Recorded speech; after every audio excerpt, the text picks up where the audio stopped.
Good evening. This December 1st open meeting of the Newbury Conservation Commission, which is being conducted remotely, consistent with Governor Baker's executive order of March 12, 2020, due to the current state of emergency in the Commonwealth due to the outbreak of the COVID-19 virus. In order to mitigate the transmission of the COVID-19 virus, we've been advised and directed by the Commonwealth to suspend public gatherings, and as such, the governor's order suspends the requirement of the open meeting law to have all meetings in a publicly accessible physical location. Further, all members of public bodies are allowed and encouraged to participate remotely.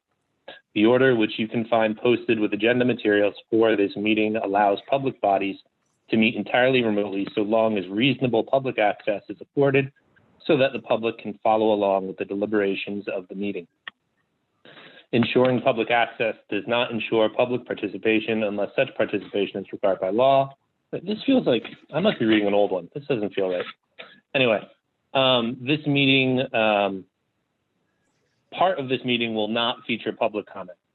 For this meeting, the Newbury Conservation Commission is convening by video conference via Zoom as posted on the Conservation Commission's agenda, which can be found on the CONCOM page on the town website. Please note that the meeting is being recorded and that some attendees are participating by video conference. Accordingly, please be aware that other folks may be able to see you and that you should take care not to screen share. All right, so ground rules for this meeting is basically, if you would like to speak, ask me permission first and I will give you the floor. And we will try not to talk over each other.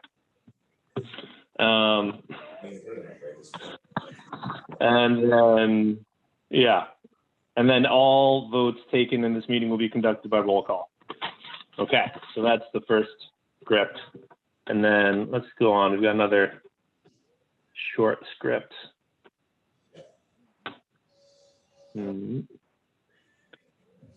So, okay. So tonight, in regards to the bylaw discussion that we're going to be engaging in, which is the primary purpose of this meeting, the following discussion, or the upcoming discussion, is going to be the first of several anticipated to take place related to the Conservation Commission's interest in amending the Newbury Wetlands bylaw. This is being conducted as a meeting open to the public, but it is not a public hearing, meaning we're not going to engage with public discussion at this point. The board would like to determine its own will before engaging with the various members of the public who are going to have inevitable interest and welcome commentary on this. But until the board itself has a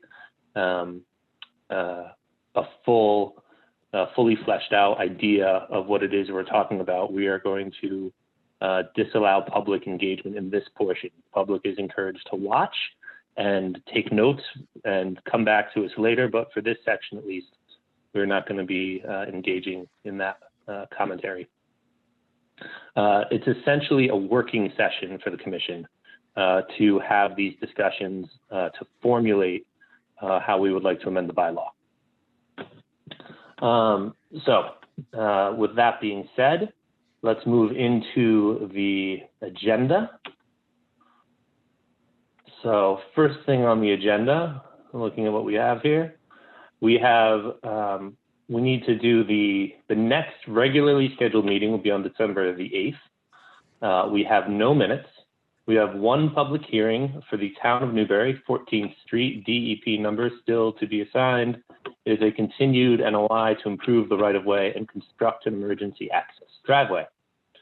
All right, so as Bill has informed everybody, nobody will be attending on the part of the town or the representatives, and they've asked to be continued. And so we just need to determine the continuance date and then approve that. More or less, Bill, that sound about right? Yep, sounds great. Good. So what dates are on our calendar for choosing among? Okay, due to the holidays, we're gonna, next meeting after the 8th will be January 5th. be a regularly scheduled meeting for any continuances on the 8th and any previous continuances to the January 5th. And then we have the potential to do January 19th and January 26th. Because I was suggesting that we continue this meeting to January 19th for the discussion on only the 14th Street application. And then we could have a regularly scheduled meeting on the 26th for any continuances from the 5th. So that's sort of my suggestion. It's up to the commission to sort of have their say. Okay. So let's go around the horn. Ben, do you have any preferences? I'm fine with what Bill suggested. Okay. Daniel? That sounds fine. Okay. Peter, Mary? I just want to confirm, we're going to be meeting on the first and third Tuesdays of the month as our regular scheduled meetings. Actually, I'm going to, on the 8th, have a calendar of hopefully the whole 2021 meeting schedule. It will be contingent upon us meeting this way and not in person, because I believe we only have the Thursday right now, the third Thursday of the month, reserved for the meeting room. Tuesday. The conservation.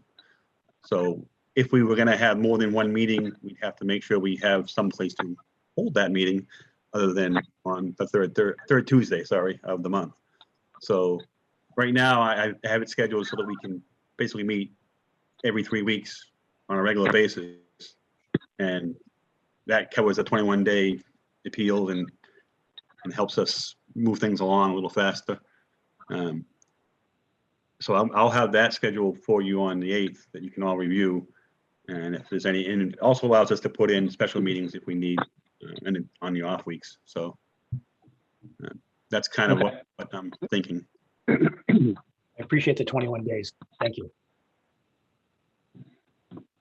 Okay.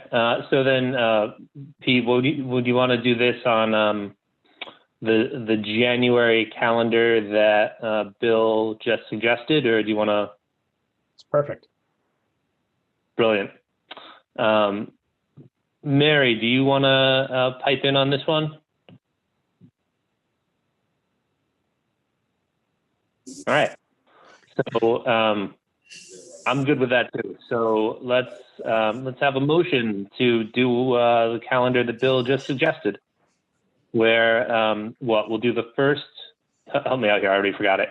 It's the next regular meeting will be on the 5th. We'll do a special meeting for this topic on the 19th, and then we will do another regular meeting without this on the 26th. Correct. Okay. Motion to continue to the 19th of January. Second. All right. Roll call. Benjamin? Yes. Daniel? Yes. Peter? Yes. And Mary? No, Mary? All right. I'm voting in the affirmative too. So great. This is continued to the 19th.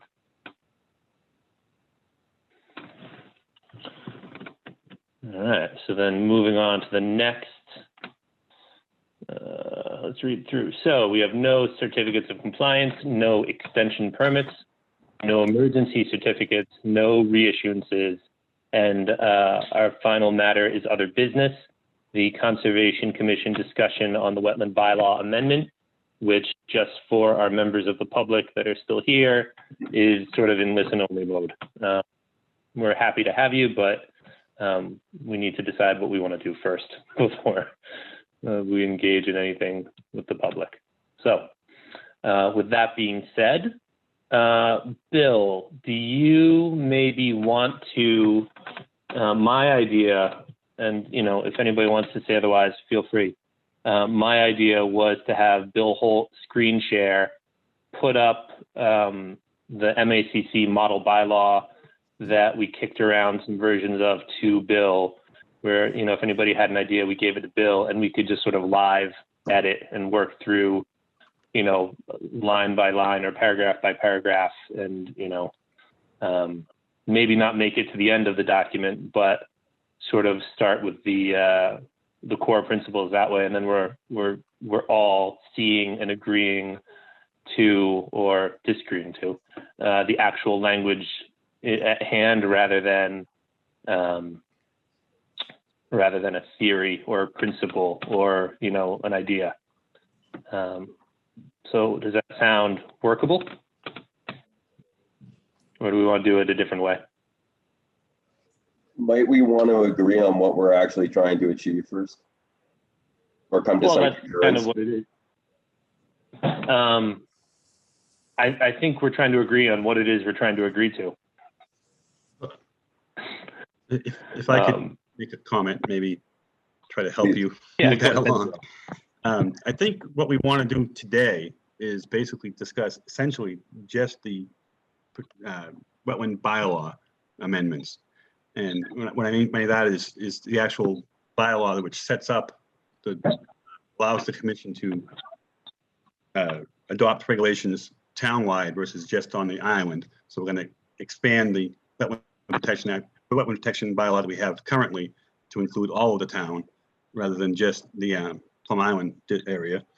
And that bylaw, in my opinion, just from what I've seen, should be strictly the reasons why we're doing the bylaw and to establish the bylaw. The regulations shouldn't be part of that bylaw. And the reason for that is the bylaw has to go through such a process of creating the draft language and then having it reviewed by town council, approved by the Board of Selectmen to be have a public hearing to discuss the draft bylaw and to have public comment and modifications if necessary. Then we have to go to the selectmen, asked to be on the town meeting warrant. And of course, then it has to be passed by town meeting. If the regulations are part of that bylaw, every time we want to amend a regulation, we'd have to go back to town meeting and do the same process. Whereas regulations would be allowed to be written or amended by the commission at a regular commission meeting, much like we're doing now with the bylaw. And then we could hold a public hearing on that. And if it's once the process of the public hearing is done and the commission approves the amendments to the regulations, then they become in effect once the Attorney General has approved them. So it would be less of a process to amend regulations rather than go through the bylaw process. So I think right now our current bylaw has basically regulations contained in it, and I'd like to see that kind of separated from the bylaw and sort of become just the regulations that are part of a separate document, essentially. I see that in most of the towns that I've done work in the past, where there's a bylaw and there's a set of regulations that are established. The authority is established through the bylaw that the commission can write these regulations, which are basically the performance standards and all the requirements that we want to see adhered to in the town. So that's kind of my suggestion. And looking at, I did look through the one that we have here that's been edited, which is basically the MACC protection bylaw that I think Brian had edited, and I kind of looked through, and we can discuss that. And I think some things that are technically regulations might want to be pulled out of that and put into a regulation set of regulations as opposed to this. So right. I think we're all in agreement with that. But, I see Mary waving around at us. So Mary, go ahead. Can't hear. Your audio is not working, Mary.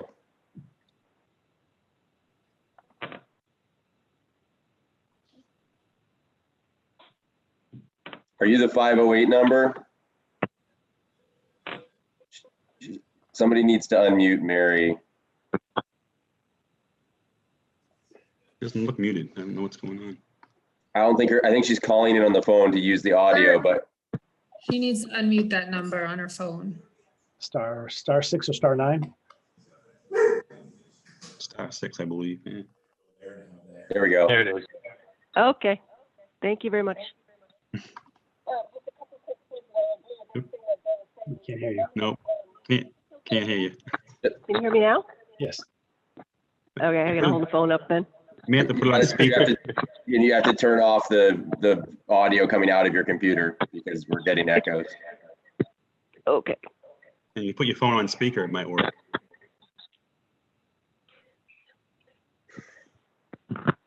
How are we doing now? Oh, turn off your computer speakers.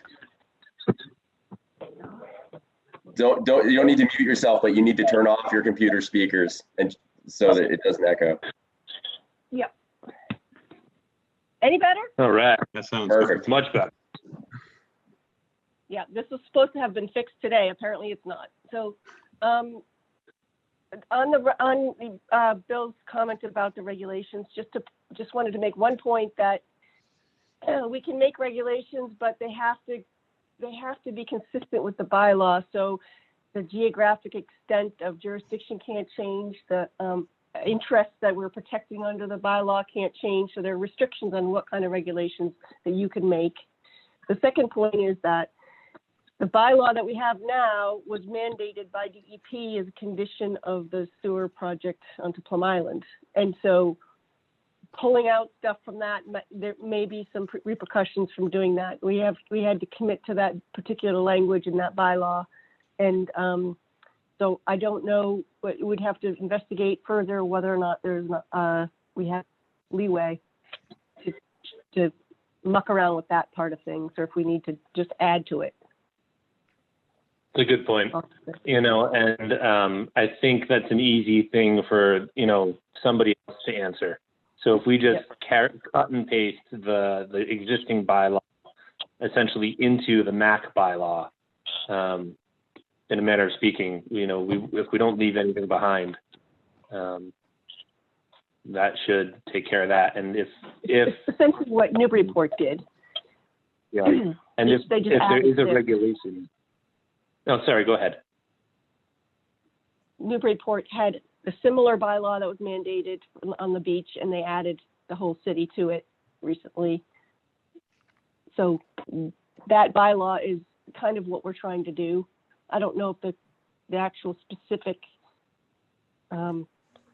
performance standards are what we're looking for, but they, in terms of regulation, or in terms of formatting, that's what they did. Okay. Yeah, so that's something we definitely need to see how they did and see if there's any mistakes on their part that we need to avoid, or if there's any good lessons that we should just steal. And the other point is that a lot of these bylaws add things from the Wetland Protection Act. So they add additional interests that are protected, or additional areas that are protected, or additional buffers, that are jurisdictional. So those are the decision points, I think, that, are going to be the most important, in terms of whether we're going to add those or just leave it as the model. Right. Like right. the model bylaw. And, the other thing too, for everybody else, is we have to be, at least in one respect, stricter than the state. A bylaw that essentially just mirrors the WPA is, DOA. There's no point to the thing. So we just, if we integrate the Plum Island stuff into the model bylaw, in theory, that would do the trick. But, I also don't think anybody here is here for that particular reason. I know I've got one or two ideas that I'd like to play with, and I know Ben has some very strong feelings about buffers. But yeah, I would like to just sort of get the ball moving on language so that, if we want to say that we're out of here at 9, I don't care if we're halfway through or one page into the bylaw or, right near the end. Let's just get something rolling. Brian, I think one point that's important is I've been reflecting on kind of what was said in the last meeting about this. I really don't see a rush on this thing. I think it's going to serve us a lot better for everybody to sit and read these surrounding town model bylaws that Bill sent around and spend a lot of time thinking about things and getting a bylaw proposed that we're really happy with and have spent the adequate amount of time with, even if that means that it goes to town meeting in the fall rather than the spring. I think that's a much better idea than trying to meet a deadline we set up for ourselves without any real reason. That's fair. I'm down with that. you know, I mean, I know you all just got these today, or yesterday, so we need to have time for you all to be able to read them all and fully kind of formulate Right. some ideas of what you want to see. right. And so, you know, my goal tonight isn't to get to the end, is to get to the beginning. So, Dan's got his yeah, hand. Dan. Yeah, I just, you know, some of the bylaws I've looked at are much easier to read than what we have here. And I think it's largely because there's a sort of a table of contents, if you will. The various bylaws seem to follow the same format, the same, you know, jurisdiction, interests, you know, but I think without a table, if we have a table of contents and an outline, I think, and then we can talk about what are the additional jurisdiction areas we want to be involved in, you know, additional interest, that sort of thing. Okay. I mean, we can I'm do down. it Yeah. coming through this, but we're going to get to the jurisdiction pretty quick.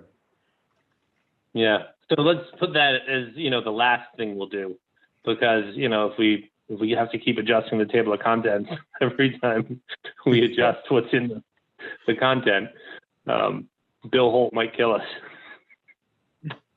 Well, the first thing that goes into most of the bylaws is what are the interests? And there's 7 protected interests under the Wetland Protection Act. Newburyport adds another 4 or 5: erosion and sedimentation control, rare species protection, protection of agriculture, aquaculture, and climate change adaptation. Those are not in the Wetland Protection Act. Some of them are Right. pertinent to Newbury. Some of them might not be pertinent to Newbury, but I mean, I think those are usually, oftentimes and recreation and aesthetics. You see that in a lot of the bylaws too, and some kind of an aesthetic interest. So I think, you know, for me, that's the first point. That's the first things. What are we protecting? What are the interests that we're intending to protect, and are we expanding it beyond the Wetland Protection Act? Yeah. So, like, Bill Holt, you want to do a screen share on this? And in a manner of speaking, let's see what we, you know, want the town values to be on the resources, you know, and if we want to do, like Mary, one of the things I threw in was carbon sequestration, right? Like, not that different and yet completely different from climate adaptation, you know. And if we want to do both, you know, because they are technically separate things, we could do both. Or if we, you know, we think that maybe climate adaptation would, you know, trigger a couple of votes against this at, you know, town meeting, then, you know, we, you know, put it in parentheses and think about it, or, you know, but yeah, let's do that and work out what it is that we're actually talking about, because that'll carry forward. And, you know, arguably that could be the whole evening, you know, just working out the first page, you know, where we're getting to these core principles. And that would be, like I said, that would be perfectly fine and very useful.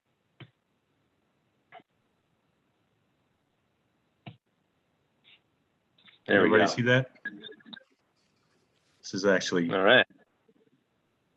some of the things that Brian, for the most part, Yeah. went to it. All right. So let's go through this. And Means- Bill brought up my edits. You can see I color coded these things. And so, yeah, let's see. Help me out, Bill. What are my notes? Your window is, sorry, I got to move the Zoom out so I can read my own notes. Is that better? Yeah. So, let's see. What is it? Where's red? Can I just ask if we think this is going to be a productive use of time? Because I mean, there's color coding. I'm looking at it on my computer. Like, do you think it's better to go through the model bylaw and talk about building that out, or do you think that you did enough here that's worth keeping in after you do? Because I think you had a lot of, as Bill and some of the other people saying, you have a lot of performance standards in this that we're going to have to the pull performance out. standards, as Mary said, I don't think I added regulations, but I copy pasted from the regulate. All right. And so, I'll shut up now. yeah, I mean, like, let's start at the top though, like that first sentence. Let's go with what Mary was saying. What is it that we're trying to protect, and what is it that we are interested in having meetings about and in bringing before town meeting? Like these are ideas that I threw out, but I'm not married to any of them. I'm not going to break out into tears if you guys decide to delete them. But to go over what we see here, let's see.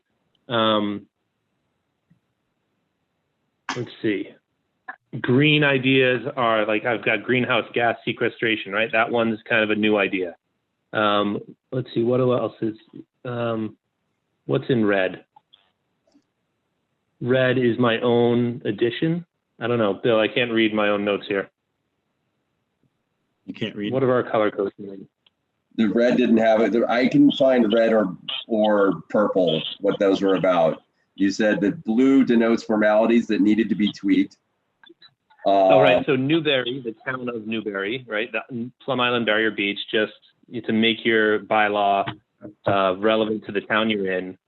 The red, I think, is stuff I just made up out of thin air that seemed like something worth adding.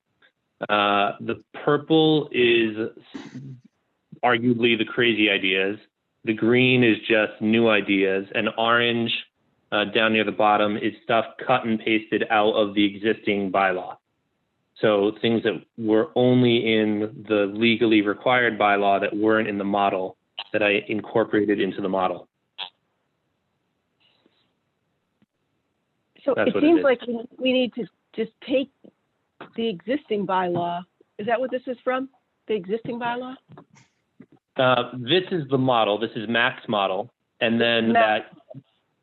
Right, and that yellow orangey kind of color coding is where I read both the existing bylaw and the model bylaw next to each other, and where there was language in the legally required Plum Island bylaw that was different from Mac's law. I took it out of our law and put it here and marked it in yellow so I knew where it was. And so in theory, everything unique and required in the Plum Island law is in this draft that Bill has up on screen.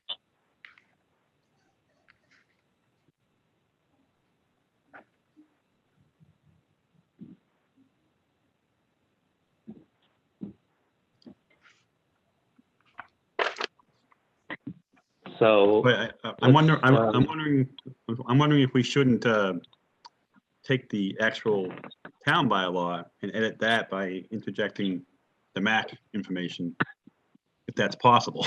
well, That way we're sure it's all in there. think- I just don't. yeah, I think that's 6 of one and half a dozen of the other. Like you've got this here. If we decide the language we want to use from Mac and cut and paste that into, it's an addition or a subtraction question, which, Right. I don't see the difference. I take your point. It's probably safer to add to the existing one, but that was in a PDF and this was in a Word document, so I could actually edit this one. I can make that a Word document for you if you if everybody wants it that way. I will say to Dan's point, I'm looking at the Newburyport bylaw and, their purpose and authority is and to what Mary was saying, is just this really neat, bulleted list of these are what we care about rather than dense paragraphs. Mhm. Which I do think makes it a lot easier to kind of access. Thought I had that one. Well, tell Bill what to do then. Tell him to move some sentences around. Tell him to put some bullet points in.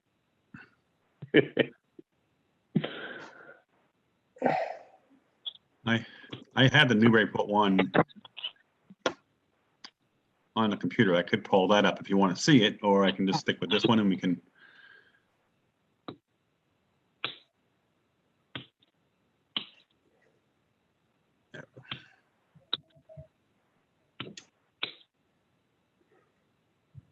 Well, while Bill's looking around for things, I'll start by saying the red line that I wrote that is in the lead sentence. The thing that I find a lot of people dislike about the WPA and about interacting with Concom's is sort of this sense that the law, you know, is coming after them a little bit, and, you know, they're being made to do things that they don't need to do and don't want to do and things like that. And so the idea that, you know, the bylaw and what we're doing as a commission is to help them, you know, help them decide how to best use their own land and how not to make unintentional, uninformed mistakes. You know, we hear lots of people in our meetings who say they love the environment, they love Plum Island, they love the marshes, and they would never do anything to harm them. You know, and sometimes they might be harming them, but through no, you know, ill intent. You know, and so that kind of idea where, like, we are here as public servants rather than as, you know, like a Napoleonic force here to take over England. You know, we're not trying to take away any of their rights. We're trying to help them protect what they already have, and sort of leading with that sentiment is what I had going on there in red. So right off the bat, Brian, I mean, I think I have a problem with it only because I don't disagree with your sentiment of trying to help people understand, you know, the value of protecting wetlands and how to stay out of trouble on their properties. But the purpose of the bylaw is not to protect the residents and landowners of Newbury. That's not the purpose of a wetland bylaw. We don't have an ability to protect the residents or their, you know, and protect them from uninformed service providers or anything like that. We're here only to protect the wetland. And so that's, right. I think we need to narrow our focus to just why do we want to protect the wetland and how do we want to protect the wetland. And we can, through our presentation, if we get to that point with town meeting, we can certainly make the point that, you know, that's the intention, but I don't think that we can say that in a bylaw, especially not in the first line. That's because it's that Okay. I think is misleading. No, that's good logic. You know, I can get on board with that. You know, the idea, you know, the sentiment, as you said, it doesn't necessarily have to be in the bylaw.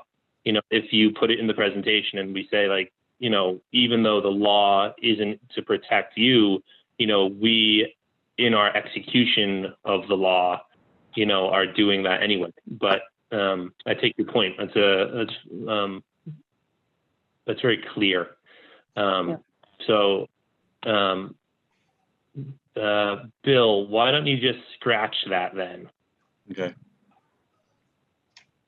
And then let's get back to just sort of the core, the way it was listed, right? So we've got to protect the Plum Island Barrier Beach, the town of Newbury, and all of sort of the initial, you know, model bylaw values. You know, would you guys like to add anything? I know a couple of you are looking at the Newburyport law. Do you want to steal some of their wording? I mean, again, Brian, I'm going to get to the idea that I think we should have a discussion about what we want to achieve and then worry about wording afterwards. And I think almost it's like if this, I could be totally wrong and off base, and the rest of the commission can tell me so, but I think it'd be a really productive use of our time to open up a Word document and talk about what we want to achieve, what our goals are as far as geographic extent and purposes and formatting, and then create a Google document that we can all edit, or those of us who want to be involved in the wordsmithing and you know, put this in there or some amalgamation of other things in there.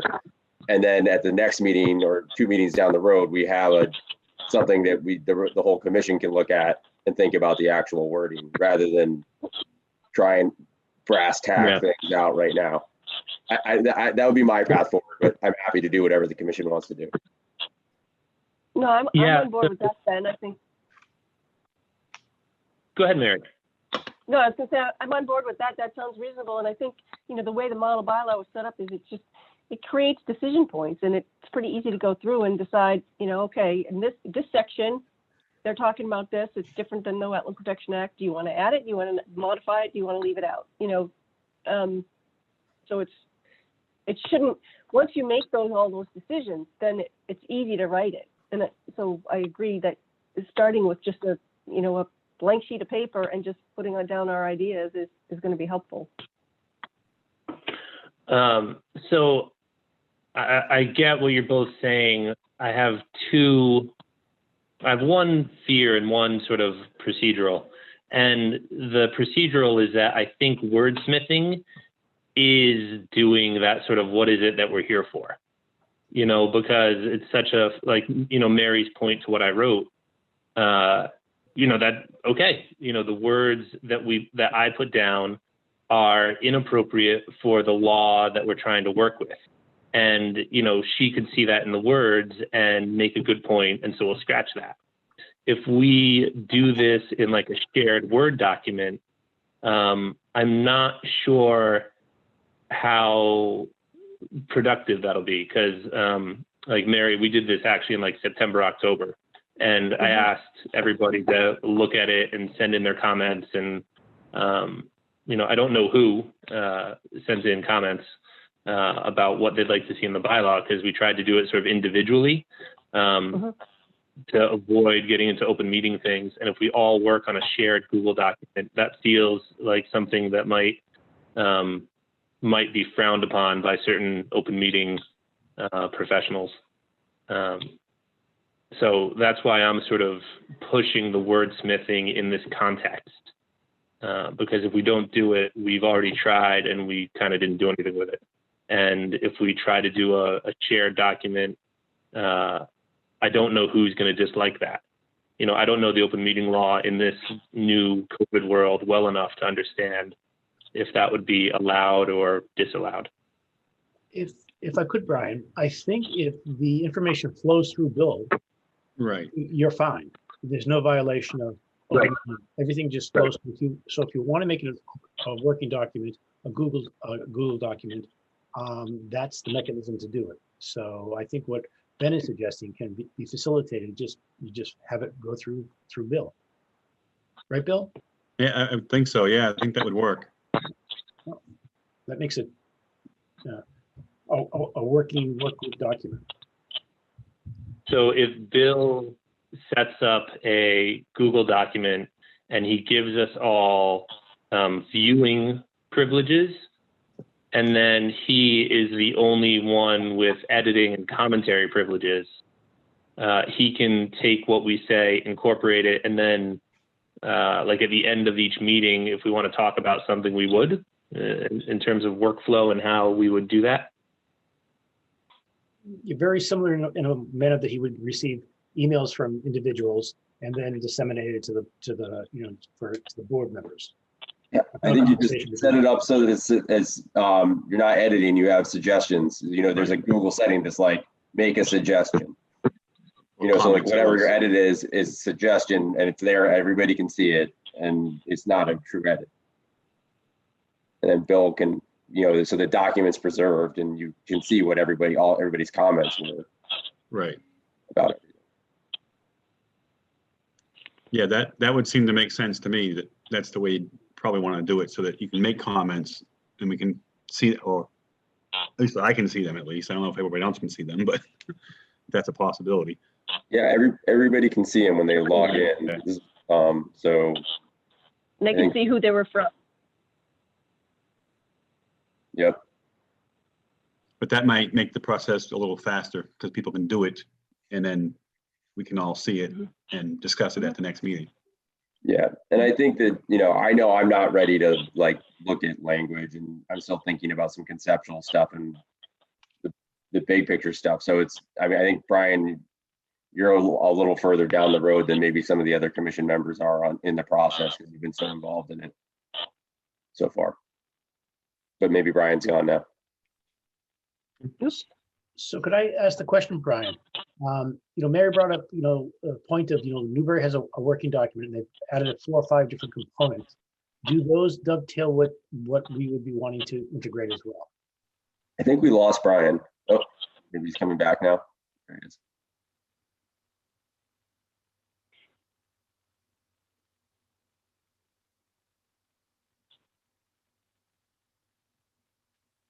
I'm not seeing.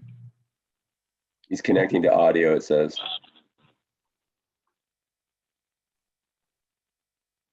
So if I can say a word here, the reason I mentioned the table of contents is it seems like you can go down there and kind of, okay, what additional areas of jurisdiction are we talking about?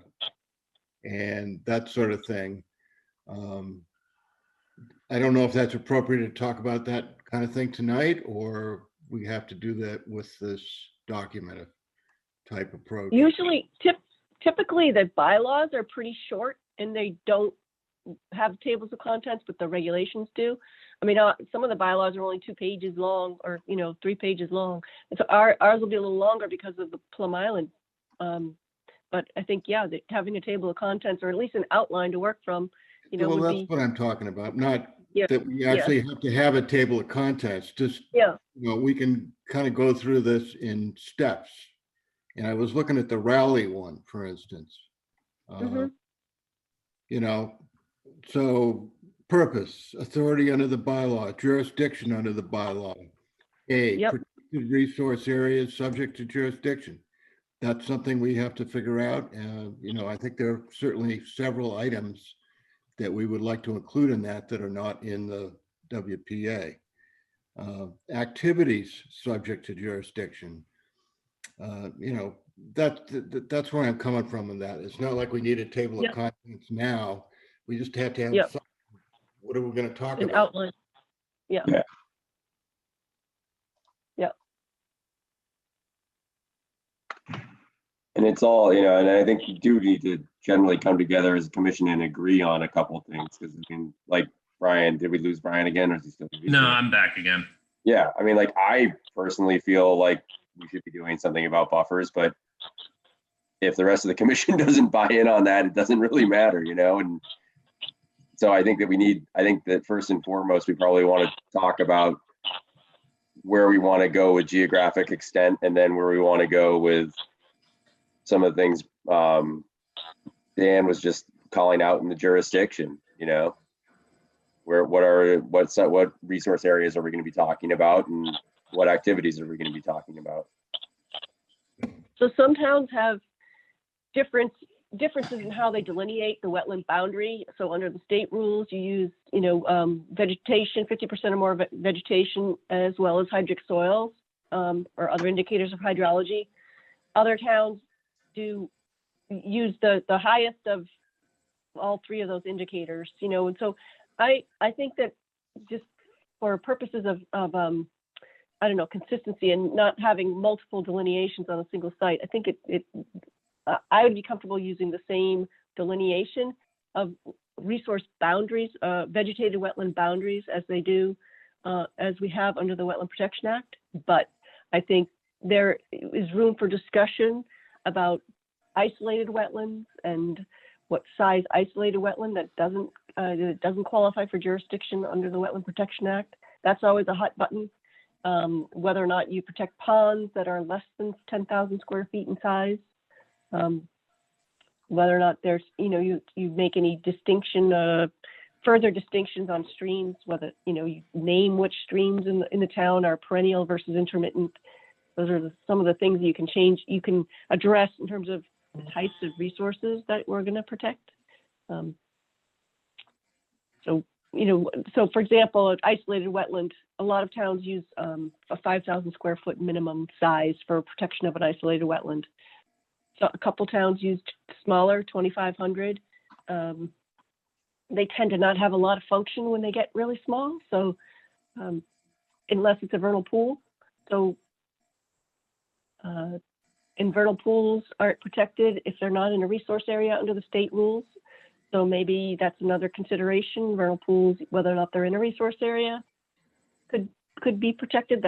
Some towns handle it that way. So there's a couple different ways you can go there. Yeah, and just in case, I don't know when I cut out on you guys, but these are the sorts of things that, I engage with through the wordsmithing. And so that's why I've been sort of obviously like, hey, let's engage with the words, because all the things Mary just said, I feel like we would just work our way through them one at a time. And so that's, you know, all the things Ben said, all the things Mary said, the way that I engage with that is the wordsmithing. So if that's feeling a little pushy, you know, that's okay. I'll back off on the wording for the moment. But the way I will probably respond to other people's ideas on these levels is, you know, suggesting language, you know, or agreeing or disagreeing with phrasing. So Yeah, I think it would be useful, Brian. I respect what you're saying here, just to get an outline of what we're going to cover and what we're going to include first. Okay, so in that regard, like what I broadly want to do, I'll start first. Right? Like I would like to get a whole town bylaw, and I would like to have every wetland type, whether regulated or unregulated, listed and accounted for and sort of justified for regulating or not regulating. You know, so like let's regulate vernal pools, and let's just say that we're going to regulate them, and we're regulating them for the ecological value, but we are going to choose not to regulate ephemeral streams because, you know, the ground doesn't need them. They vanish anyway. Their ecological value is always interrupted, and you know we just don't feel that they're worth considering, right? Like if we're deciding not to do something, I want to call out why, as well as expanding into, you know, other wetlands that we're not currently looking at. And then the regulations. I would like to have regulations that we can work with in many ways because I dislike the reactive nature of an order of conditions, and I would rather be proactive in the way that we engage with projects. So that's my broad goal set.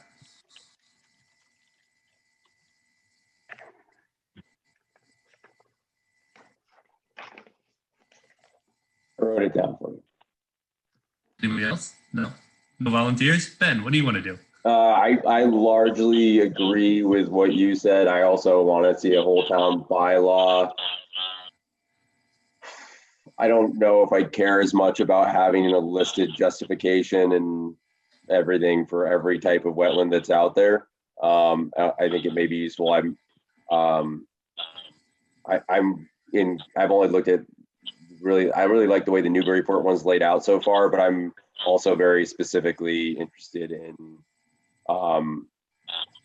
building in buffer. You kind of talked about wetlands types. I'm looking to get some type of protection for buffers because I think they are important to the resources areas that are already defined within the Wetlands Protection Act. I don't think that the act as is does enough to explicitly protect buffer areas.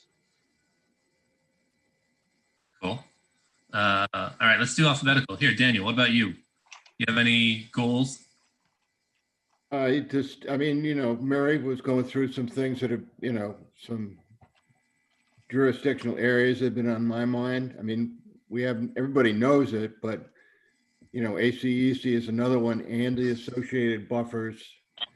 I mean, look at some of these bylaws, and you're not going to get any help from Newburyport on that because there's no ACEC in Newburyport. But you know, the Gloucester one was pretty interesting. I thought Gloucester's been at this quite a while. And, Ipswich has a good one too, with respect to ACEC. Yeah, I mean Ipswich. Is that what you just said, Mary? Yes. Yeah. I've been amazed. I've sat through hearings there, as I'm sure you have. They got pretty far into it. But Gloucester, like a 300-foot jurisdictional buffer, I think, by all said and done. So there's that resource area and some discussion to be had about the buffer sizes, etc. That's bylaw material, not regulation. What you know, I don't think you're trying to get into performance standards directly in the bylaw necessarily. Right. Okay. Mary, do you have any, I know you just kind of dropped in, but at the same time, you've been around these things long enough. Do you have anything you'd like to see happen at this, the 10,000 foot scale? I think definitely a setback, some kind of a setback is needed. That's, whether you have, what number that ends up being is going to be subject to a lot of discussion, I'm sure, but giving people some indication of how close the commission is comfortable with working near a resource is important.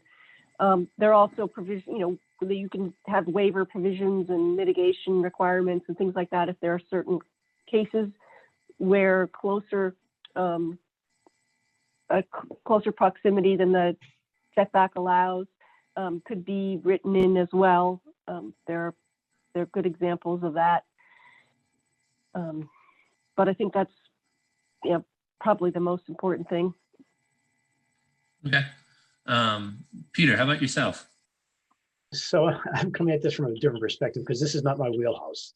Right. You guys, this is more stuff that you're familiar with. I'm looking at it from how do you get from point A to point B, and what resources do you have sitting at the table right now that can help with that? And I'm picking up that some people have bylaw experience writing bylaws, and some people might not. And I think you lean on the people that have written bylaws and lean on their insight to say, okay, this is how we structure the bylaw thought process. And then start pulling out the bullets, that Ben has mentioned that are important. The communities around us dovetail with what our needs are. So I'm looking at this from a different approach. So I wouldn't be an authority to say it should be 100 foot or 300 foot. It's just that's not my wheelhouse. It's more. Well, okay, but I'm going to push you on this a little bit, Pete. Push away. You've got a broad town board perspective. Right? And so you've seen where the two boards you're members of, right, have had some friction, if you will, where the regulation for one and the law for the other maybe don't align as well as they could or should.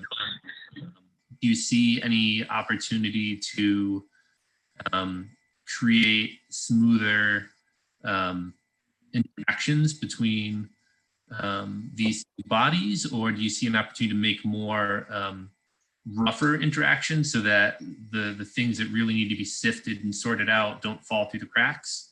Like Ben's example with the ACEC and the policy we put together to make sure that those docs don't slip and don't get reviewed. Is there anything that you think maybe there's a similar opportunity for with your broader perspective? Well, I'm always about dovetailing. If there's a word to make it all work, make it so everybody's comfortable with it. So I don't know if that answers your question, but that's my perspective.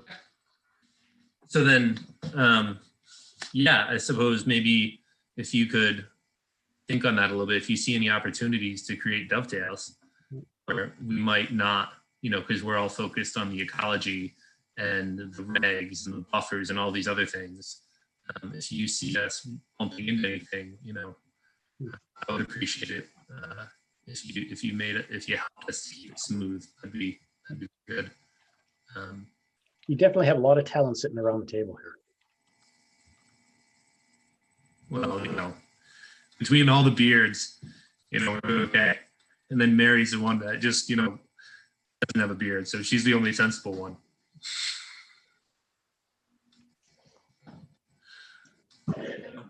Nobody likes beard jokes? All right. All right. So then, with that being said, right, so I'm presuming that while I was offline, you guys all sort of came to the agreement that we're going to do this thing through Bill on the wordsmithing. So then, what's the process? Do we know how we're going to do that so that we're not bumping into any open meeting stuff? I think it was decided that if we have a Google Doc that Bill creates and is the owner of, and then that we make our comments under, I think it's called the suggest comments or edits, rather than actually editing the document. So everything's there.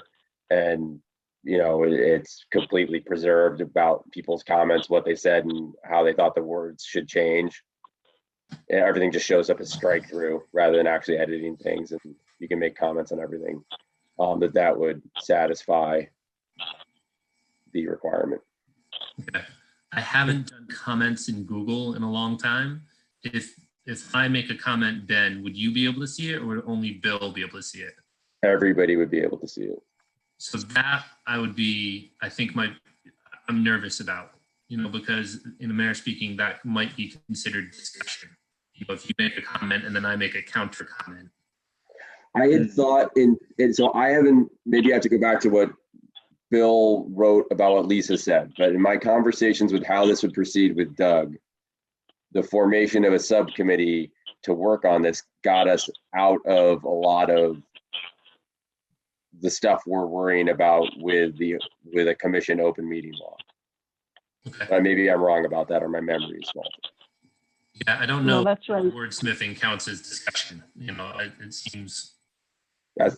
Mary, did you say yes? That's right. Yes, I think you're right. If there's a subcommittee and it's not a majority of the commission, you can meet and you can make those decisions. Yeah. Yeah, which is why I wanted to go down that path. That was one of the reasons to go down that path, along with bringing in people from the town who would have perspectives or expertise that aren't on the commission and could help us or provide input that we would otherwise miss. So should we, form up that subcommittee and have at least, 3 of us, for instance? I think it's either that or we spend the next 45 minutes to, I can only stay for another 27 minutes. But we spend that time to kind of come up with an outline, and that then, somebody writes up an outline and Bill sends it out, and everybody has to send comments back to Bill, and Bill can make those comments. And yeah, I don't know. Or, you're never going to get away from seeing everybody's comments, I think, on a Google Doc, but you can make everybody anonymous. So you would be like anonymous aardvark, like odd, they make them all animals. They do. Your superhero name. It's like random rhinoceros, anonymous aardvark, like all this other stuff. Yeah. Do you want me to ask Lisa Mead what the best method might be? We could do that, or we could send out the document. You can edit it, send it back to me, and I'll just compile the edits onto one document that we can present at the next meeting, something like that. Or there's a couple of ways of doing it. Yes. That's fine if as long as we're not deliberating with each other, it's just back and forth to you. Then it shouldn't be a violation. Okay. That's my understanding, but I think it would be worthwhile to check with Lisa on that. Yeah. I think so. Can we do all of the above, perhaps? Like in this meeting, let's say, let's appoint a subcommittee, and we have that taken care of. And then, Bill, you can also set up the Google Doc for everybody and put in what we've got. And then the subcommittee can be the first people sort of allowed into that document, and we can work through that as a less than full board. And then we can sort of get the ball moving on something. And then if Lisa gets back to you tomorrow or in January, she can say you can broaden it or keep it narrow. And we can at least start the process within a narrow space. Because I do want to agree with Ben that I don't want to rush this, but I also would like to aim for the spring meeting. And if we don't make it, then that's fine. But I think we'd be better off aiming for the spring meeting and seeing how we do, rather than, getting too casual, with our, because we're good at casual. We've done casual. Do we have the schedule for when we would need to have it completed and to the selectmen to get on the warrant for the meeting? I had a conversation with Bill Holt about this, and we figured Bill Holt, correct me if I'm wrong here, but we figured that we would need to have something for public consumption by late February to have it edited and, give us a chance to incorporate the public commentary in time to get it approved by town council by the middle of March, which is roughly speaking when we would need to finalize the warrant article, give or take middle, late March. The actual dates are different than that. But I think that's the conversation we had. Yep, that sounds about right. And I thought it might also be worth just talking about how big a bite of the apple that we want to take with the bylaw itself, in light of the fact that we don't really have a sense for how it's going to be received. And I know we're kind of in a anti-regulatory climate, or in some respects, and how we want to present this. If we're going for the full soup to nuts bylaw, or we want to keep it lean and just focused on the most important things that we want to try to accomplish, so that we don't scare people off with it, basically. So something else. I agree with you, Mary, very much. Okay. My instinct is to go lean, and as you saw with the language, I'm already cognizant of what you're saying and trying to build in that I'm not trying to take away your rights. I'm not trying to impact, what you can do on your land, but this is something to help you help yourself, kind of, like that's where I was already at, because I totally agree with you. Yeah.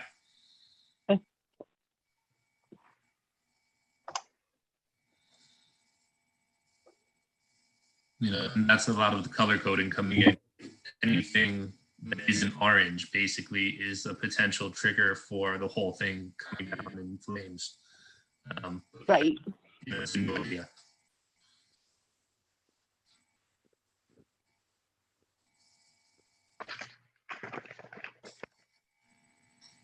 Well, a question on structure, and I'm wondering if, Ben, if you've looked at Newburyport enough to see, is it possible to kind of keep the Barrier Beach stuff like in its own compartment?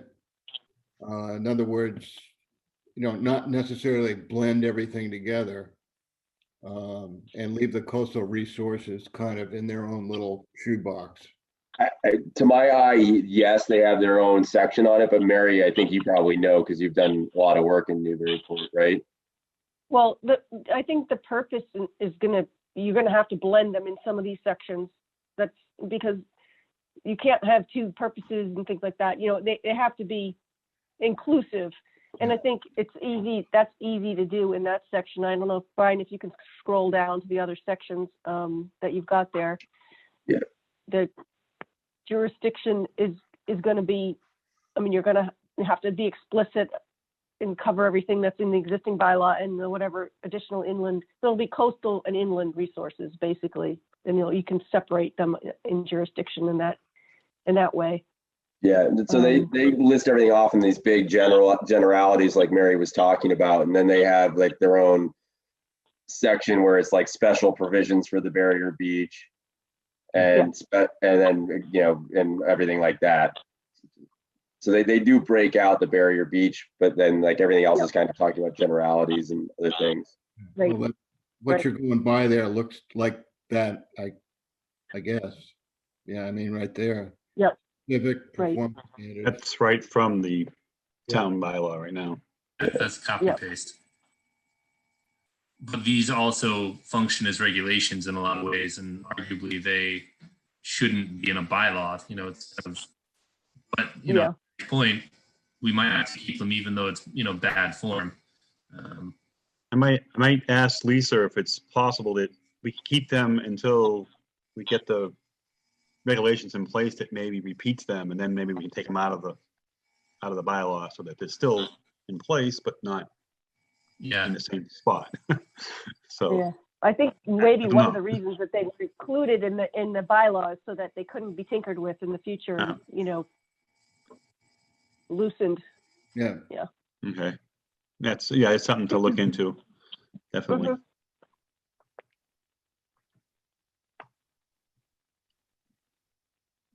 Mary, how do you like the Newburyport one? I mean, it seems like a pretty good model to me. Yeah, I mean, it gets, some parts of it are confusing, I think. It's pretty detailed, so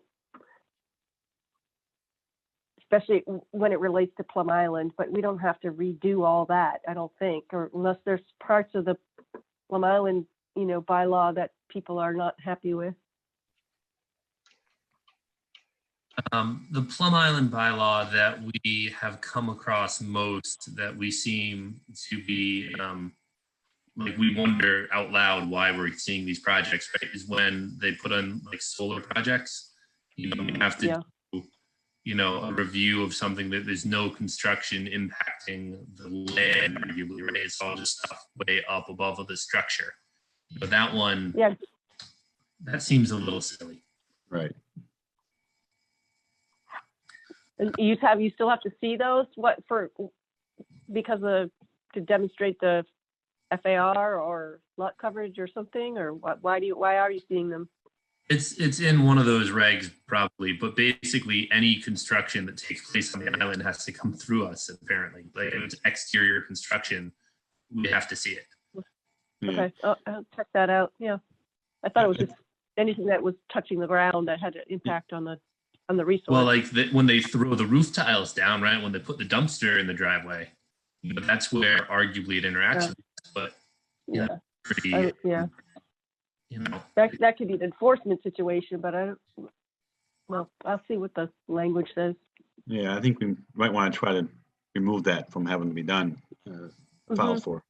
Yeah, or maybe tweak the language to be, like Mary suggested, just make it an enforcement situation if the dumpster's in the wrong spot, but not necessarily have to have the solar guy come into the Concom. It could be maybe somewhat administrative that they have to prove where they're going to put the dumpster, and we can have it okayed that way. Right, like through a minor permit application process that it goes directly to Bill or something. Some towns have those where the agent is able to sign off on certain tree cutting, that's for safety and things like that. I mean, we could develop a set of rules that those kind of minor projects could be signed off on. That'd be lovely. I think that's a great idea because there's enough that Bill understands that he doesn't need us for, right? Like we don't. Right. He doesn't need us, and we don't need the applicant, and they don't need to be at the meeting. And there's a whole lot of time and effort and energy that we could just take out of the process, and we would be a lot lighter on the residents with that kind of thing. Yep. There wouldn't be anything lost in the process by having Bill do that.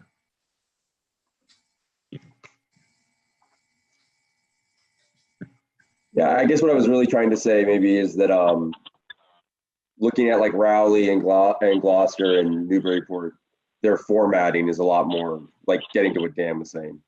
They're really easy to navigate. Yeah. As opposed to the Mac model bylaw and what we have laid out. Well, we could always do Comic Sans instead of Times New Roman. That might make it easier. I think that would solve everything. I think when you guys go through the other bylaws, if you see things that you like and want to try to incorporate, please let me know and I can try to add those things in. And I read some of them, and I know there's some parts that I like in particular that we can probably try to add in. So that would be good to know what parts of other bylaws you like and what you don't like.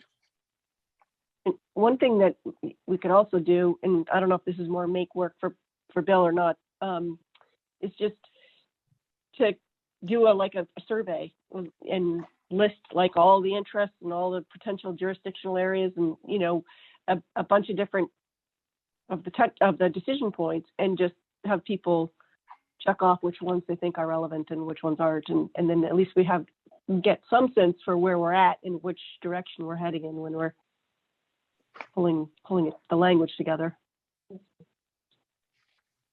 Mm-hmm. Yeah, it might be make work, but it might be worth it. Mm-hmm. All right.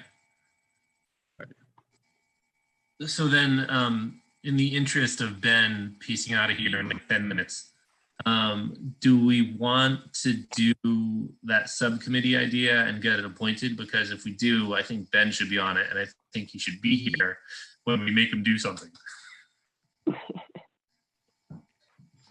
That's a nice change for this commission. That typically I get things when I'm not here. I know, I thought you'd appreciate that. Yeah, I appreciate that. Thanks, Dan. I nominate Ben for the bylaw subcommittee. Hey, all right. Roll call vote. Ben, what do you think? Yes. Okay, good. Everybody else votes yes. Great. I'll turn around and nominate Mary. Oh man. All right, Mary, what do you think? Do you want to be on this? That's fine. Although, how many do we need? 3? You can only Four? have 3. 3? We can only have 3? Okay. Well, you've got to be one of them then, Yeah. Brian. Who, me? Well, I thought you wanted to, yeah, you've already put have all this work into it. Well, yeah, but I'm obviously going to be annoying, and I'm going to be, pointing out wordsmithing stuff. So, you might want to leave me out of it. I'm happy to do it, but I don't know if you're going to be happy to have me. Yes. I think you have your committee, your subcommittee. And then Bill, you can herd the cats, right? Yeah. So you want to go out and reach out to other departments to get other members of the committee as well, or? I know several private citizens. Yeah, I mean, I know just citizens that I don't know about their people in other town departments that want to be interested. I think if they want to be involved, that's great. But I know a few people who are interested who are just citizens who want to be involved. And how many members are we going to have? I think what we should do is follow the path we've started on here. I think if we 3 come up with a first draft, we'll do that. Let's bring it to the commission, the full body, have the full body give us a thumbs up that they're okay with what we're doing. And then let's open it up to a broader set. And I don't know, let's put 2 in each pot. Let's say it's going to be eventually like 11 members. I don't know how many people you talk to. I'd rather be more inclusive instead of less. But I don't be crazy. Yeah, I'm fine. I think that's a good idea, Brian, is to get down the road on something and then bring in other people. But I mean, honestly, if we have a meeting and put out an announcement that we're interested in other people, I don't know how many people we're going to get. I don't even know if we were going to get 11 people total. All right. So then, yeah, let's see what happens. But, we've got, James is sitting here listening to this, so hopefully he'll go out and spread the word and tell people to come and join the party. I'm super impressed by that. This is brutal. You got to be careful. We're going to rope you into being the next, filling in the next slot on the Concom when it opens up. If you can sit through this meeting, you can handle anything. I was actually wondering if I should join. Well, there you go. You're on the short list. So Brian, I think your idea of like a subcommittee of 3 to work on this and hammer out some things and then bring it back to the commission is the way to go, because small and lean, you'll get things done. The more people you put into this soup, the more complicated it's going to get. And, to have 3 people hammer through the proposals with then recommendations, and then I think that makes the most sense. Especially if you want to try to get it to spring. It's going to be a real push to get it to the town meeting in spring. I can just tell you from what we were trying to do with our meetings. No, I think it's I think there's a 40% chance of pulling this off, but it's better than it's non-zero. Dan, I'd like to make sure that. Go ahead, Mary. I was going to say, it's not that long of a document, so it should, and others that we've got plenty of examples, so it should just be a matter of doing them editing. I think the public involvement and the public comment, if we have enough engagement, that would actually, be what gets us hot. If what we, so I think, if everybody would like to, let's do what Peter just said, right? That'll be our starting point. And then if we as a subcommittee just bring something back every time, every meeting, special meeting, regular meeting, every meeting, we bring something back to the commission and we get a thumbs up or a thumbs down, right? And we go back, we fix it until we get a thumbs up from everybody or from a forum, whichever we want. And then at that point, we sort of vote to open it up, the subcommittee, to extra people. And so, like, Ben, the people you're thinking of, maybe, for instance, what we could do is make sure we invite them to watch our discussion process play out, but they're not on the subcommittee yet. So that, in a manner of speaking, they don't have to be brought up to speed when we do formally invite them into the process. Yeah. If we do something like that, I think we'll have good progress. I don't think we'll hit too many roadblocks or speed bumps or potholes or whatever metaphors I'm looking for. Okay, so then I suppose we should probably take a vote, and make an official roll call vote for appointment of the subcommittee, huh? So let's have a motion to appoint the three of us, and then we'll do a roll call. Dan, are you cool with the three? Do you have a burning desire to be on this thing? Sure. Okay, I just want to make sure. Yep. Okay. I'm happy to step down. I would make the motion that Ben, Mary, Brian form a subcommittee to come up with a bylaw revision, bylaw amendment. I'd be happy to second that, Dan.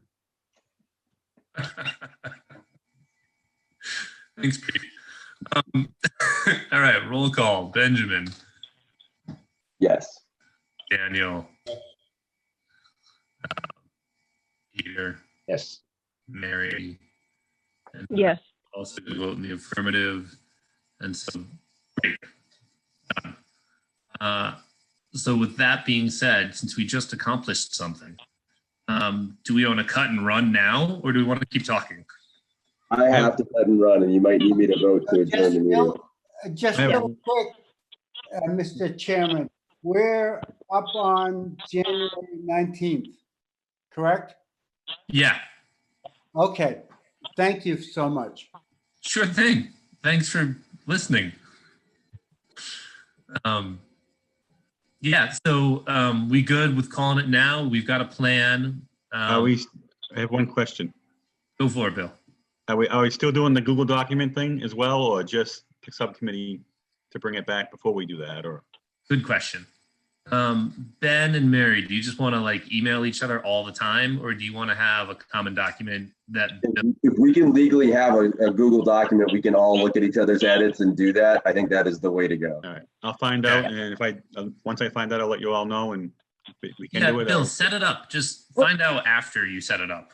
Like, Okay. we're gonna do this anyway.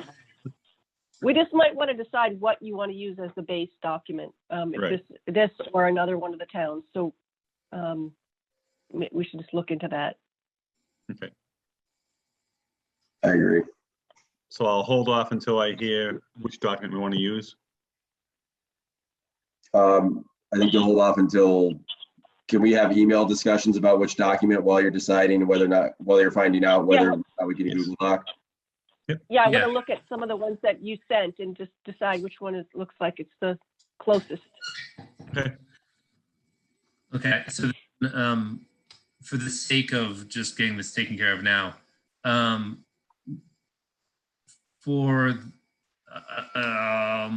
how about Mary and Ben, as you guys have ideas and you like clip things out that you want, send it to me and I will paste it into this thing that the poll had up on screen. And then, I don't know, I'll send that back and forth or something. I don't know. Like, do you want to do a circular version? Or do you want to? We just decided that we want to have our conversation about what to use as a model to build off. And it may end up being your thing.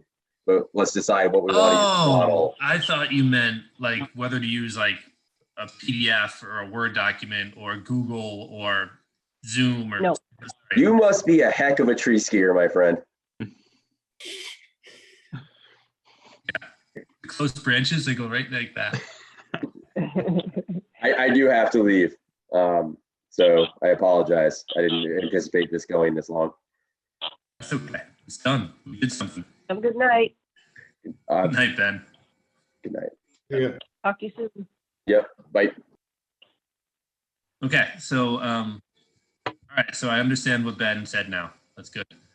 All right, good. Anything else that we should sort out now? Because I'm feeling like we got this for the moment. I think we can cut it this evening. Can I just make one brief comment here? It's just, I think the question is going to come up pretty early. What are the regulations? And, you know, if you go to town meeting in the spring, you kind of have to, you probably need the regulations ready to go. So useful to maybe start thinking about that too. For my part, I'll try to do a little bit of a survey of what I see out there for regulations and see if I can get an outline of that. That's a good thought, Dan. I know in my case, I'm mostly just thinking of the boilerplate order of conditions instead of being after the process, we put it in the front. You know, just rephrasing the order of conditions primarily. But you're right, there will probably be some regulations that people want to see that aren't necessarily already contained in that space. So being prepared for the question is yeah, we should do that. Yeah, I think actually Lisa recommended that we do start working on the regulations as well. But I think right now we need to get the bylaw amended, and then we can also continue on with the regulations as we move through the process.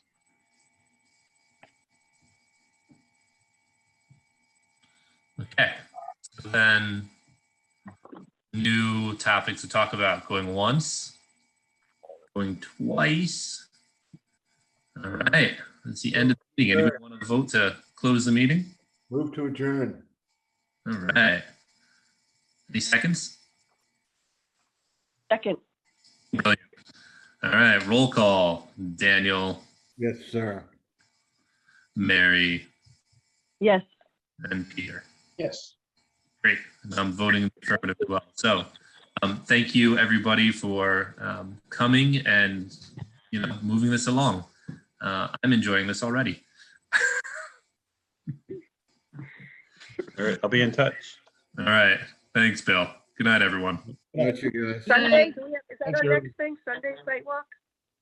I think that's what we have, right? Sunday. Sunday. Sunday. Yeah. Okay. Thanks. Sure thing.